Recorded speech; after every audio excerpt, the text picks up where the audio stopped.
अस्सलाम वालेकुम friends, welcome back to my YouTube channel daily tips with अस्मा।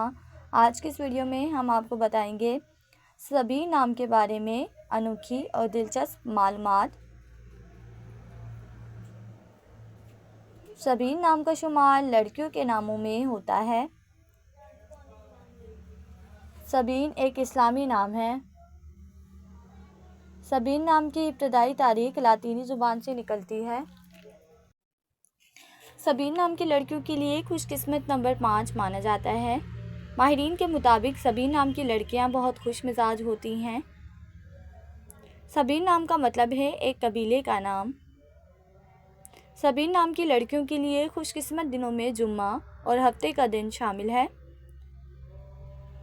सबीन नाम के अफराद के लिए मुवाफिक रंगों में नीला, बनफशी और काला रंग शामिल है। सबीन नाम के अफराद के लिए मुवाफिक पत्थरों में नीलम पत्थर शामिल है। खुशकिस्मती वाली धातों में हिंसों के हिसाब से लोहा और चांदी शामिल है। फ्रेंड्स, अगर आप अपने नाम का मतलब जानना चाहते हैं तो कमेंट बॉक्स में अपना नाम लिखें।